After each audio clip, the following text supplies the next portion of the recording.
My boyfriend got in an accident because of reckless driving and wants me to take the blame because he could lose his job, so I am dumping him. Earlier this morning we were coming back from a party in my car and my boyfriend was speeding and absolutely plowed into cars parked on the street in front of a donut shop. My car is totaled and the other 2 cars probably are as well. The cops showed up in record time and while we were separated he told them it was me who was driving. The donut shop apparently had video and caught the whole thing and they told him that the video seemed to show him driving but it wasn't clear so they would take his word for it. The cops then wrote me 3 tickets for speeding, losing control of a vehicle, and reckless driving. I was so in shock that I didn't even know what to say and I just signed the tickets. We got an Uber home and got in a huge fight and I was just exasperated that he would do this to me. He reminded me that if he took credit for the accident, he would lose his job and his car insurance would be unaffordable so he couldn't get to work anyway. He'd lose his job because part of his work is driving a construction truck for his uncle. He has so many points as it is hell, to lose his license and not be able to drive for work. He's on pretty thin ice with his uncle anyway so this would no doubt push him over the edge into firing him. I said well my car is gone and my rates will skyrocket. He promised he would help me buy a new car and also help with my increased insurance rates. The accident was about 6 hours ago now and I still haven't called my insurance company to report the accident. Of course,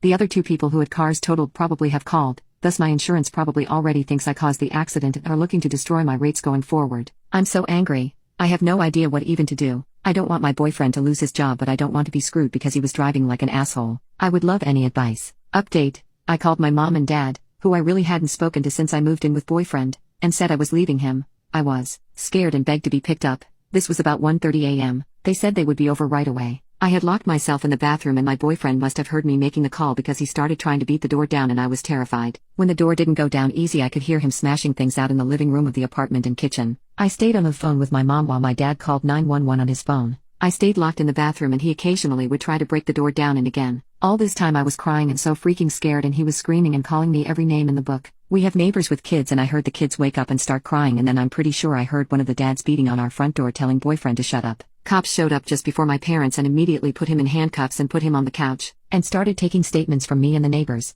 I came out of the bathroom and he looked like a raging, chained up psychopath. Everything, and I mean everything in our apartment is destroyed. Walls, plates, pictures, TV, Xbox, ironing board, chairs, my clothes were thrown over the balcony, my makeup was smashed against the wall, and stuffed animals I was given as a baby was ripped apart. I have no idea how long it was but it was crazy he did so much damage in such a short period of time. My dad and my mom showed up and my mom started bawling because she hadn't seen me in so long. My dad looked like he wanted to kill my boyfriend but with the police there he composed himself really well. We had to stay during the time the police took everyone's statement. It was clear he was going to be arrested for a ton of stuff. I started telling them what caused all this and the story from earlier in the morning. So the officer asked me to get the tickets and it turns out the officer who wrote the tickets this morning is the guy from the night incidents direct supervisor. So they are going to talk today and if need be, maybe go back to the donut place and look at the footage. Then the worst thing of all happened. My mom was standing sort of by the door as they were taking boyfriend out in handcuffs. My mom gave him a really nasty look and he said something like if she goes home with you, you'll just have another who blows her brains out. My older brother committed suicide when he was 17 and I was 10. My mom has never gotten over it, neither have I really,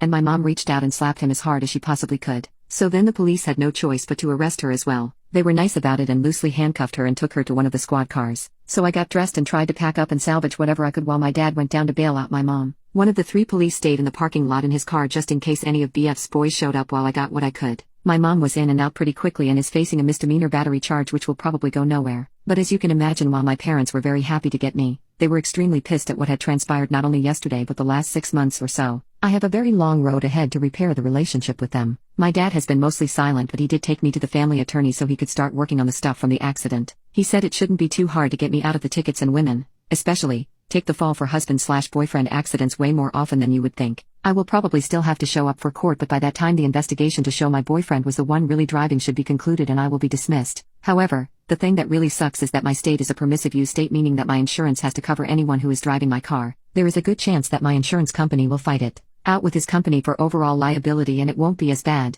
but I'm still going to take a massive hit on car insurance premiums for a long time. Another good thing is the lease to the apartment is totally in his name so I won't be responsible for any damages there, plus I didn't do anything to put holes in walls, and I can just walk away from that. This whole thing sucks so much because even after all that happened and as crazy as he was, I know I still have feelings for him that I need to get in serious therapy right away to start dealing with. I can't have someone so destructive in my life who was willing to let me take the fall for all his crap and then scare the life out of me and threatened me.